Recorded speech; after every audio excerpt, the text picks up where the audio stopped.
Hello, welcome back to our channel guys. എല്ലാവരും happy ആയിട്ടിരിക്കുന്നു വിശ്വസിക്കുന്നു. രാവിലെ എണീറ്റ് ഫ്രഷ് ആയിട്ട് കുറച്ച് വെള്ളം കുടിക്കാമെന്ന് വിചാരിച്ചു. വെള്ളം കുടിക്കാൻ എനിക്ക് കുറച്ചൊരു ബുദ്ധിമുട്ടാണ്. നിന്ന് ആണ് കുടിക്കുന്നത്, സമയമില്ല. ഒന്ന് ഫ്രഷ് ആകാമെന്ന് വിചാരിച്ചു, ഫേസൊക്കെ ഒന്ന് വാഷ് ചെയ്യാമെന്ന് വിചാരിച്ചിട്ട് വാഷ് ചെയ്യണേ. ഇത് നല്ലൊരു ഫേസ് വാഷാണ് ഞാനിപ്പോൾ ഉപയോഗിക്കുന്നത്. സിമ്പിളിൻ്റെ ഫേസ് വാഷാണ് കേട്ടോ. എനിക്ക് നല്ല ഇഷ്ടപ്പെട്ടു. എൻ്റെതൊരു സെൻസിറ്റീവ് സ്കിന്നാണ്, അതുകൊണ്ട് തന്നെ എല്ലാ പ്രോഡക്റ്റും എനിക്കത്ര സ്യൂട്ട് ആവത്തില്ല കേട്ടോ. അപ്പോൾ എനിക്കിത് നല്ല ഇഷ്ടപ്പെട്ടു കേട്ടോ. അങ്ങനെ ഫേസൊക്കെ വാഷ് ചെയ്ത് ഇനി കുക്കിങ്ങിലോട്ട് കിടക്കുകയാണ്. ഇനി സമയമില്ല. അപ്പോൾ നമ്മളിന്ന് ദോശയാണ് ഉണ്ടാക്കുന്നത്. സുടുസുടേ ദോശ. ഇപ്പോൾ അതാണല്ലോ ട്രെൻഡ്, സുടുസുടേ ദോശ, ഇഡ്ഡലിയാണല്ലേ. അപ്പോൾ പിന്നെ നമ്മൾ സാമ്പാറാണ് വെക്കണത് കേട്ടോ. സാമ്പാർ വെക്കണതൊന്നും ഞാൻ പിന്നെ ഷൂട്ട് ചെയ്തില്ല. നമ്മൾ വെക്കുന്നത് എല്ലാവർക്കും അറിയാമല്ലോ. അപ്പോൾ ഞാൻ പിന്നെ അവിയൽ വെക്കാമെന്ന് വിചാരിച്ചു. നമ്മുടെ ചട്ടി ആണ് താരം. ചട്ടി ഉള്ളതുകൊണ്ട് ചട്ടി വിട്ടൊരു കളിയില്ല ഗൈസ്. അപ്പോൾ അതിൽ തന്നെയാണ് കേട്ടോ ഞാൻ മിക്കതും വെക്കണത്. എനിക്ക് 2-3 ചട്ടിയും കൂടി വാങ്ങിക്കണം കേട്ടോ. എനിക്ക് ഭയങ്കര ഇഷ്ടപ്പെട്ടു കേട്ടോ. ഇതിന് മുന്നേ ഞാൻ വാങ്ങിച്ചിട്ടുണ്ട് കേട്ടോ ചട്ടി. അതിൽ വെക്കാറും ഉണ്ടായിരുന്നു, പൊട്ടിപ്പോയി. അപ്പോൾ പിന്നെ അവിയൽ റെഡിയായി.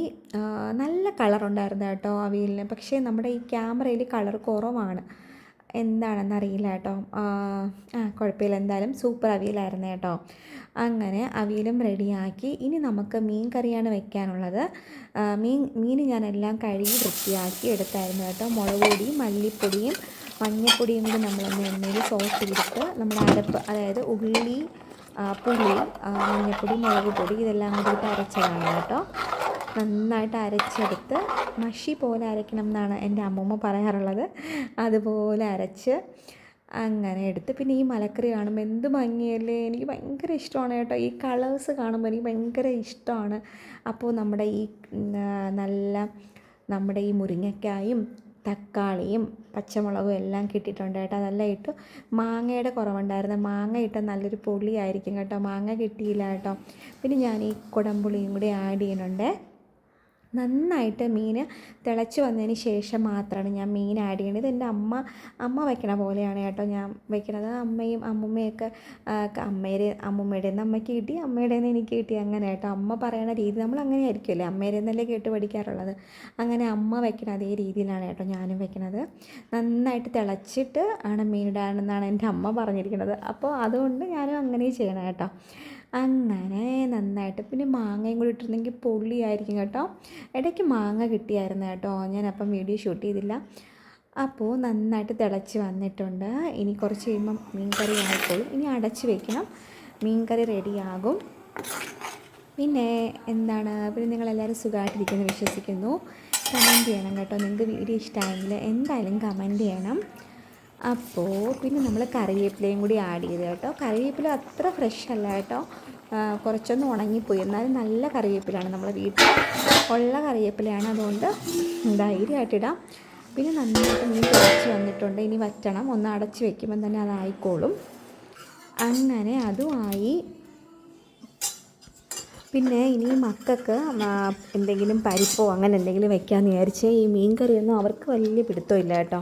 അപ്പോൾ ഞാൻ എന്തായാലും അവർക്ക് വേണ്ടിയിട്ട് പരിപ്പ് കറി വെക്കാമെന്ന് വിചാരിച്ചു. പിന്നെ പപ്പടവും കൂടി കാച്ചി അവർക്ക് വലിയ കുഴപ്പമില്ല കേട്ടോ. മീൻ കറിയൊന്നും അവർക്ക് വലിയ താല്പര്യമില്ല. പിന്നെ നന്നായിട്ട് നമ്മുടെ പരിപ്പ് വെന്ത് വന്നിട്ടുണ്ട് കേട്ടോ. ഇനി നമുക്ക് അരപ്പ് ഇടണം, അതായത് തേങ്ങയും നമ്മുടെ വെളുത്തുള്ളി, ജീരകം, അല്പം പച്ചമുളക് കൂടാൻ പാടില്ല, എരി കൂടാൻ പാടില്ല പരിപ്പിന്. പിന്നെ കുറച്ച് ഉപ്പും കൂടിയിട്ട് നന്നായിട്ട് മഷി പോലെയാണ് ഇതും അരയ്ക്കേണ്ടത് കേട്ടോ. നന്നായിട്ട് അരച്ച് അധികം വെള്ളം ചേർക്കാൻ പാടില്ല, കൂടാൻ പാടില്ല. കുറച്ച് വെള്ളം എടുത്ത് നമ്മുടെ മിക്സി ഒന്ന് കഴുകി അതും കൂടി ഒഴിക്കണുണ്ട്. പെട്ടെന്നാവും പരിപ്പ്. ഇത് ജസ്റ്റ് ഒന്ന് ചെറുതായിട്ട് ചൂടായിട്ട് വരുമ്പോൾ നമ്മൾ കുറച്ച് വെളിച്ചെണ്ണ ഒഴിക്കണം കേട്ടോ. കുറച്ച് വെളിച്ചെണ്ണ ഒഴിച്ചിട്ട് അടച്ച് വെക്കണം. ഇത് തിളയ്ക്കാൻ പാടില്ല, പരിപ്പ് വയ്ക്കുമ്പോൾ തിളയ്ക്കാൻ പാടില്ല. അതാണ് എൻ്റെ കണക്കെന്ന് പറയുന്നത്. എല്ലാവർക്കും അറിയാമായിരിക്കും, അറിയാത്തവർക്ക് വേണ്ടി പറയുകയാണ് കേട്ടോ. എന്നിട്ട് നമ്മൾ പപ്പടം കാച്ചുകയാണ്. എനിക്ക് ഈ പപ്പടം കാച്ചുമ്പോൾ ഈ എണ്ണയിൽ ഇങ്ങനെ മുക്കുന്നൊരു സൗണ്ട് കേൾക്കുന്നത്, ആ സൗണ്ട് ഭയങ്കര ഇഷ്ടമാണ് കേട്ടോ. സൗണ്ട് കേൾക്കാൻ ഭയങ്കര ഇഷ്ടമാണ്. പപ്പടവും കൂടി കാച്ചിയെടുക്കുകയാണ്. പിന്നെയെന്ന് പറയുന്നത് ഈ പപ്പടം ഒരു ബ്രൗൺ കളറായിട്ടിരിക്കുന്നതാണ് എനിക്കിഷ്ടം കേട്ടോ. ബ്രൗൺ, ചെറിയൊരു ബ്രൗൺ, പിന്നെ കുറച്ച് പൊങ്ങി വരുന്ന പപ്പടം. ഈ ചപ്പിച്ചടങ്ങിയിരിക്കുന്ന പപ്പടം എനിക്ക് അത്ര ഇഷ്ടം. ഇപ്പം ഞാൻ കണ്ടില്ല ഉണക്ക പപ്പടം, അത് ഒട്ടും എനിക്ക് ഇഷ്ടമില്ല കേട്ടോ. കഴിക്കാൻ ഒരു സുഖമില്ല. കുറച്ചൊന്ന് പൊങ്ങിയിരിക്കുന്ന ടേസ്റ്റും അതിനാണെന്നാണ് എനിക്ക് തോന്നിയിട്ടില്ല. പിന്നെ ഓരോരുത്തരുടെ ടേസ്റ്റാണ് കേട്ടോ. ചിലർക്ക് ഉണക്ക പപ്പടം കഴിക്കുമ്പോഴായിരിക്കും അവർക്ക് ആ ടേസ്റ്റ് കിട്ടണത്. ഓരോരുത്തരുടെ ഒരു ഇതനുസരിച്ചിരിക്കും. എനിക്ക് കുറച്ച് ഈ ബ്രൗൺ കളറിൽ കുറച്ച് പൊങ്ങിയ പപ്പടം കഴിക്കാനാണ് ഇഷ്ടം കേട്ടോ. അങ്ങനെ പപ്പടം എല്ലാം പൊരിച്ചെടുക്കുകയാണ്. ഞാൻ ഈ പരിപ്പിൻ്റെ കൂടെ മാത്രമാണ് പപ്പടം കൂട്ടാറുള്ളത്. അല്ലാതെ വെറുതെ പപ്പടം, എനിക്ക് വേറെ ചോറിൻ്റെ കൂടെ കറികളിലൂടെ പപ്പടം കഴിക്കണം എനിക്ക് അത്ര താല്പര്യമില്ല കേട്ടോ. പരിപ്പിൻ്റെ കൂടെ മാത്രം കഴിക്കാനാണ് ഇഷ്ടം. അല്ലാതെ പപ്പടം എനിക്ക് എത്ര താല്പര്യം, ഭയങ്കര ഇഷ്ടമാണ് കേട്ടോ പപ്പടം. എവിടെ കണ്ടാലും എടുത്തുകൊണ്ട് വരും. എന്നെ ഒളിപ്പിച്ചാണ് വെക്കണത് കേട്ടോ. പിന്നെ നമ്മൾ ചോറുണ്ണാനുള്ള റെഡി സമയമായി. അപ്പോൾ ഊണൊക്കെ എടുത്ത് കഴിക്കാൻ പോകണം. അപ്പോൾ മോനെ കൊടുത്തോണ്ടിരിക്കുകയാണ്, ഞാനും കഴിക്കാമെന്ന് വിചാരിച്ച് ആണേ. അപ്പം ആള് അതിനിടയ്ക്ക് എന്തോന്നോ എടുത്ത് വെച്ച് കഴിക്കുകയാണ്. ബിസ്ക്കറ്റ് എന്തോ ആണ് എടുത്ത് കഴിക്കണത്. അതൊരു കുഞ്ഞൊരു പീസ്. അപ്പം ഞാൻ പിന്നെ ഒന്നും പറഞ്ഞില്ല. വഴക്കൊന്നും പറഞ്ഞാലും കാര്യമില്ല, അവരല്ലേ കുഞ്ഞുങ്ങളാകുമ്പോൾ അവർക്ക് വഴക്ക് പറഞ്ഞാലും ഒന്നും വലിയ കാര്യമില്ല. അത് പിന്നെ ടവലൊക്കെ എടുത്ത് തന്നിട്ട് എനിക്ക് മുണ്ടെടുക്കണം എന്ന് പറഞ്ഞ് അങ്ങനെ ഞാൻ മുണ്ടൊക്കെ കൊടുത്ത് അങ്ങനെ നിൽക്കുകയാണ് കേട്ടോ. ഇനി ഊണ് കൊടുക്കണതാണ് ഭയങ്കര ഒരു പാട്. ആൾക്ക് ഊണ് കൊടുക്കുമ്പോൾ, ഫുഡ് കൊടുക്കുമ്പോൾ കാണുന്ന ആൾക്കാരെല്ലാവരും പറയും എന്ത് പാട് കൊടുക്കാനെന്ന് കേട്ടോ. പിന്നെ ആരെങ്കിലുമൊക്കെ പറഞ്ഞാൽ കഴിക്കും, ഞാനല്ല.